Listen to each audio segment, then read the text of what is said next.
Are you entertained?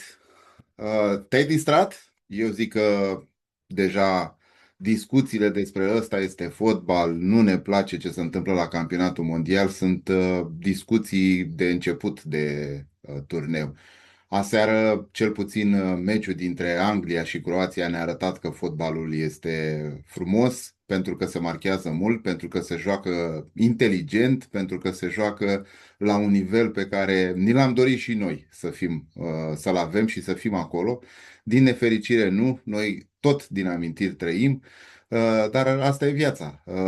Ne uităm, învățăm și poate, cine știe, peste 4, peste 8, peste 12 ani, vom avea și noi bucuria să fim acolo cu echipa națională, acolo însemnând un de campionat mondial.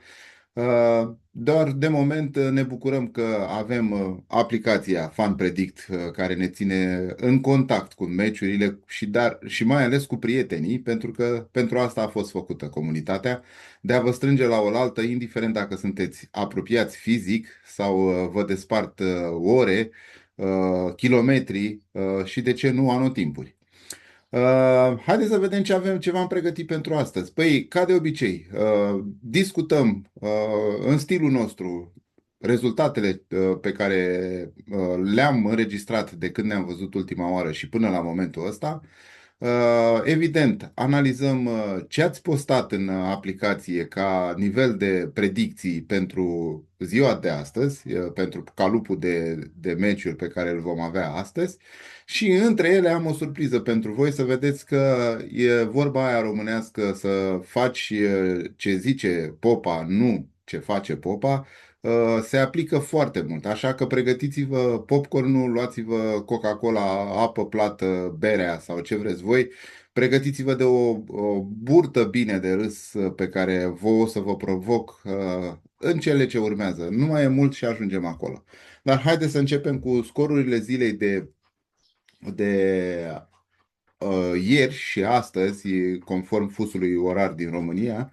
Am început etapa cu un meci pe care foarte mulți fani ai fotbalului l-au așteptat, și anume Portugalia, Republica Democrată Congo. Asta pentru că există o bază de fani foarte mare în România a lui Cristiano Ronaldo și sunt sigur că ei au așteptat cu înfrigurare ceea ce va face starul lor, având în vedere ceea ce făcuse Mbappé cu o zi înainte și Messi cu câteva ore înainte.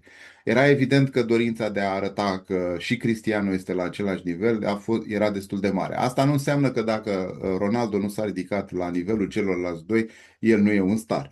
Numai că nu i-a ieșit lui, nu i-a ieșit echipei. Părea prin marcarea primului gol că Portugalia se va distra cu Congo, numai că lucrurile n-au stat în felul ăsta. Cei din Africa au știut ce vor să joace și rezultatul final de 1-1 este, îl consider eu, unul corect, având în vedere că felul în care a jucat în Portugalia a, a arătat niște slăbiciuni pe care au timp suficient să le repare. Problema este că ca și în cazul Spaniei, că meciul 2 trebuie jucat la victorie, altfel locul întâi nu va mai fi prins. Vom vedea. Al doilea meci este cel despre care am apucat să vorbesc puțin în deschidere, și anume meciul Anglia-Croația, o sărbătoare de fotbal, și asta în principal datorată felului în care Tuchel a pregătit meciul. Uh, Anglia arată cu o echipă foarte solidă. Cumva sunt elemente de slăbiciune în apărare. Acolo au apărut câteva breșe pe care Croația au știut să le utilizeze și să le aducă în avantajul lor.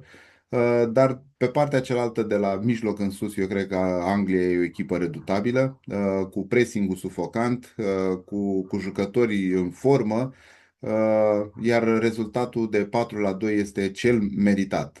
Credit lui Tuchel în primul rând, credit lui Kane, care se vede că a înțeles că este liderul din teren.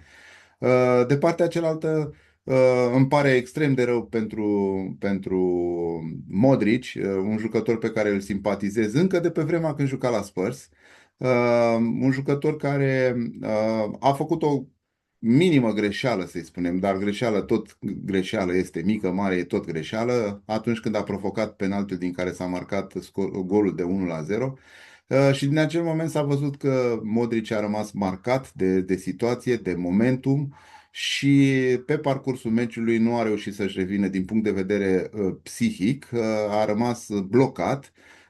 Iar atunci când farul este defect, marinarii sunt dezorientați. Cam asta s-a întâmplat cu Croația seară.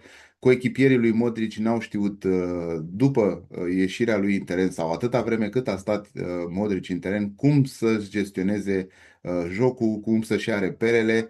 Rezultatul de 4-2 pentru Anglia este unul absolut meritat, fără discuții. Anglia, încă o dată o spun, e echipa care merită să ajungă în fazele superioare. Eu am încadrat-o în categoria echipelor de 4 stele. Asta înseamnă o echipă care va atinge cu siguranță semifinalele. Rămâne de văzut dacă ne încântăm prea tare pentru situația în care se găsește Anglia după primul meci sau e doar un foc de paie, așa cum Anglia, din nefericire de 6 decenii, își amăgește suporterii. Celelalte rezultate o să le trec rapid pentru că nu le-am văzut.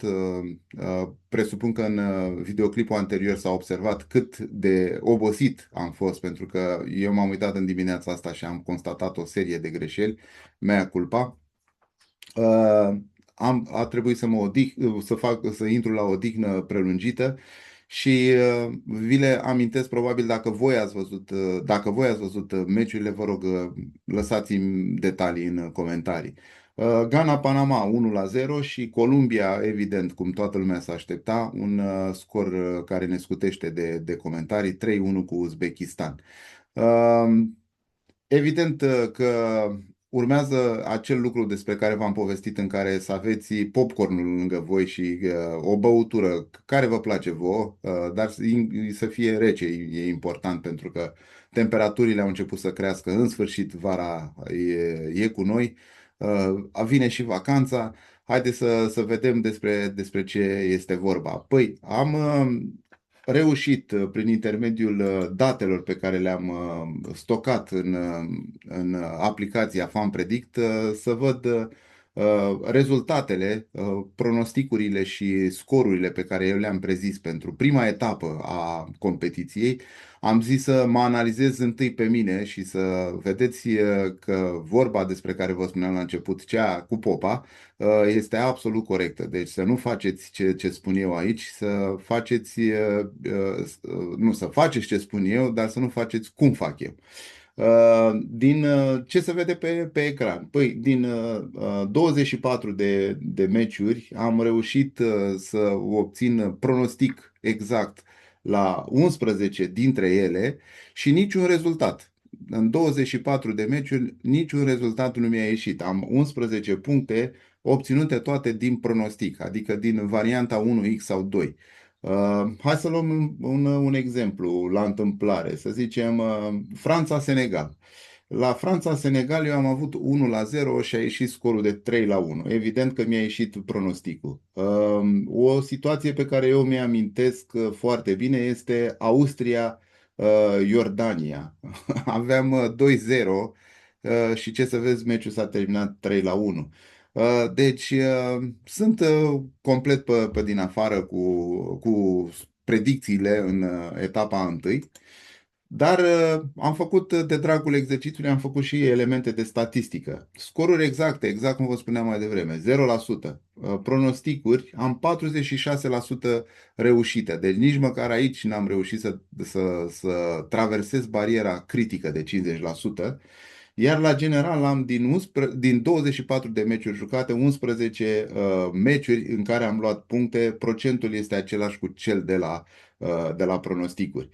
Uh, 11 puncte din 72 posibile, am o eficiență de, țineți-vă bine, și nu de scaun, ci de burtă, de 15%. Cine mai crede în ceea ce spun eu aici, să pățească ca mine.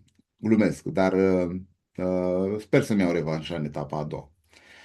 Și uite cum ușor, ușor am ajuns la meciurile zilei de astăzi, în sensul uh, României de discuție, adică cele de seară și cele de noapte, de dimineață, și să le luăm pe rând. De la ora 19, dacă nu mă înșel, sau 17 încă, o să verific și o să vă spun, avem Cehia, Africa de Sud. Aici, după cum vedeți și pe ecran, prieteni, ați considera că scorul cel mai probabil este de 2-1, 75% dintre voi ați considerat că Cehia va fi câștigătoare, 8% egal și 17% că va câștiga Africa de Sud. Eu cred că Africa de Sud deja are bagajele făcute, sunt undeva cu ele în autocar, dacă nu la ușă. Uh, cu siguranță Cehia va câștiga, punctul meu de vedere, numai că nici Cehia nu e o echipă care să spun că mi-a plăcut atunci când am văzut-o.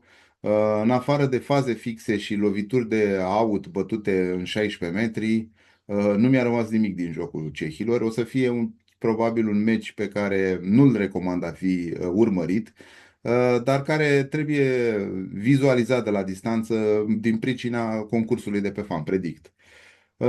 Meciul de seară de la 22 din România, Elveția-Bosnia, un meci echilibrat dintre două echipe europene. Elveția e o echipă foarte bună, iar scorul pe care l-a obținut în primul meci, eu cred că este doar un eșec de moment. Voi ați spus 2-1 pentru Elveția, 73% dintre voi o vedeți câștigătoare, 18 la sută din numărul celor care au jucat au spus că meciul se va termina la egalitate și numai 9% îi dau șansă Bosniei. Problema în meciul ăsta, apropo de faptul că toți o vedem pe Elveția favorită, problema Elveției va fi ca dacă Bosnia va reuși să marcheze prima, atunci lucrurile se vor încurca pentru Elveția și mi-e teamă pentru toți cei care ați pariat pentru Elveția, inclusiv eu, nu? Nu mai știu, cred că am pus egal. Așa să nu existe riscul ca Elveția să se împiedice în fața Bosniei. Canada-Qatar, următorul meci. Canada-Qatar îl văd un galop de sănătate în favoarea Canadei. Merg pe 1-1 solist și 2-0 am spus eu în meciul ăsta. Cu 82% șanse o vedeți și voi pe Canada favorită, 18% ați considerat că se va termina meciul egal și abia 2% rezultat 2. Mexic-Coreea de Sud. Una dintre echipele gazdă ale competiției, Mexicul se întoarce în joc. De data asta va întâlni Coreea de Sud. Majoritatea ați preconizat rezultat de egalitate între cele două. Un X ați spus 91% dintre voi, 9% ați văzut câștigătoare Mexic și 0% i-ați dat șanse Coreei de Sud. Rezultatul cel mai jucat 1-1. Aici sunt în linie cu voi, cu toate că eu văd mai aproape de a câștiga pe Mexic, i-aș acorda undeva la, să zicem, 50% șanse de câștig Mexic, 30% șanse egal și 20% șanse de câștig Coreea de Sud. Dragilor, ăsta a fost spectacolul pe care vi l-am pregătit astăzi. Vă rog, dacă ne vedem în viața reală, să nu mi-amintiți de parcursul meu din etapa întâi, că este unul pe care nu l-am mai avut în istoria jocului, înainte ca Fan Predict să existe. Dacă vă place ceea ce fac aici, ceea ce construiesc, ceea ce vă transmit, dacă vă place aplicația și credeți că al meu canal de YouTube merită făcut cunoscut, te rog, lasă-mi un comentariu, dă un like, fă un share la clipul de față, anunță-ți prietenii că există o aplicație și există și un canal de YouTube, nu de alta, dar suntem pe drumul spre 200. Mulțumesc tuturor celor care s-au adăugat în ultima perioadă. Am crescut de la 115, înainte să filmez, ajunsesem la 138, dar ambiția mea este ca la sfârșitul competiției să ajungem la 200 de fani. Vă mulțumesc fiecăruia dintre voi.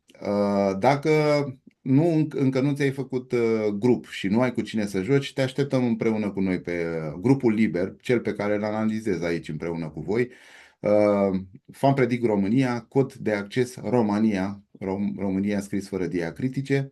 Și dacă tot am amintit de grup, să-l felicităm pe Mișu. Mișu Radu este ocupantul locului întâi. Felicitări, Mișu, și îți mulțumim pentru felul în care promovezi aplicația pe social media.